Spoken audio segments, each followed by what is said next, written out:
حضرت ابو علی قلندر رحمۃ اللہ تعالی علیہ کا ایک درویش تھا، تو وہ سڑک سے گزر رہا تھا۔ علاء الدین خلجی کا زمانہ تھا۔ علاء الدین خلجی بہت بڑے حکمران ہوئے متحدہ ہندوستان کے، پاکستان، ہندوستان، افغانستان، سب پہ ان کی مشترکہ حکومت تھی۔ تو ان کا ایک گورنر روڈ سے گزرنا تھا، اس نے تو سپاہی جو تھے وہ رستے صاف کرا رہے تھے۔ تو ایک بزرگ تھے، حضرت ابو علی قلندر کے مرید تھے، خلیفہ تھے، تو وہ بھی روڈ پہ گزر رہے، تو تنے تنہا ہاتھ میں چھڑی پکڑی ہے، تنے تنہا گزر رہے ہیں۔ تو وہ کہنے لگے بابا جی سائیڈ پہ ہو جائیں، گورنر صاحب نے گزرنا ہے۔ تو فرمانے لگے اتنی سڑک پڑی ہے، گزر جائے گا کہ مجھے سائیڈ پہ کر کے گزرنا گزر جائے؟ انہوں نے کہا نہیں، آپ کی مہربانی ہٹ جائیں۔ کہا بھائی میں کیوں ہٹوں؟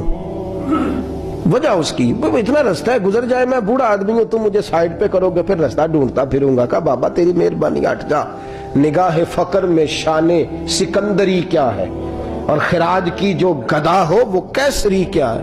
اس نے کہا میں اس کو کیا سمجھتا ہوں، بادشاہ ہوگا تو گھر ہوگا، میں اسے کیا سمجھتا ہوں۔ اور میں ناراض نہ ہوئیے گا، امیروں کو خراب غریبوں نے کیا ہے، بڑوں کو خراب چھوٹوں نے کیا ہے۔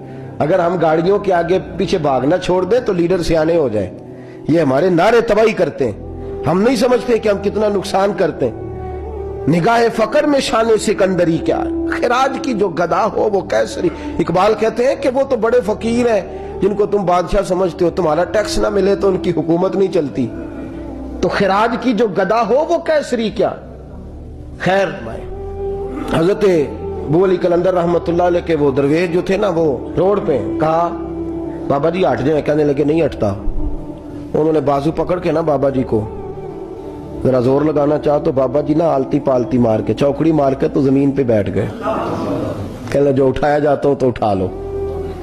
اب تو درویش کبھی ضد کرتے نہیں، اور اگر کریں تو مسلم شریف میں میرے نبی پاک نے فرمایا رب اشغاز اکبر لو اقسم علی اللہ لا ابرا، فرمایا رب کریم کا بندہ تو اللہ کو قسم دے دے تو اللہ اس کی قسم کو پورا فرما دیتا ہے، اللہ اس کی قسم کو پورا فرماتا ہے۔ تو فرمایا جاؤ اٹھتا ہوں تو اٹھا لو۔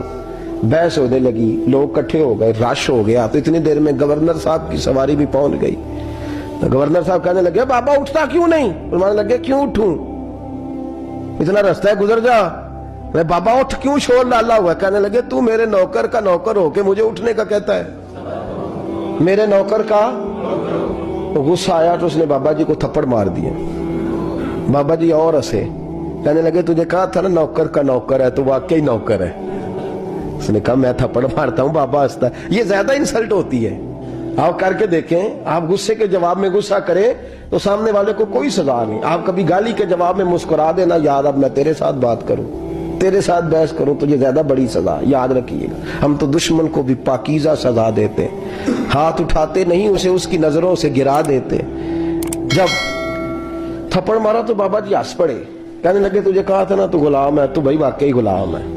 اب جب ہنسے تو اب اس کو ڈھارس ہوئی، توجہ ہوئی، کہنے لگا بابا ماجرا کیا ہے، میں کیسے غلام کا غلام ہوں؟ تو بابا کہنے لگا دیکھنا، تجھے مسجد آنے کا کہے تو تیرے لیے مصیبت ہے، اتنے لوگوں کو تو ٹائم دے لیتا ہے لیکن اللہ کو تو نہیں دے پاتا، تو نفس کا غلام ہے اور نفس میرا غلام ہے، لہذا تو میرے غلام کا غلام ہے، تو میرے نوکر کا۔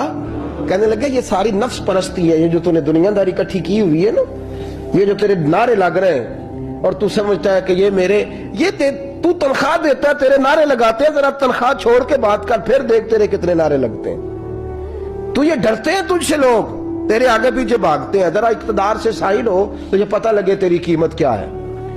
تو سمجھتا ہے کہ میری جیب میں پیسے ہیں، لوگ مجھے سلوٹ کرتے ہیں۔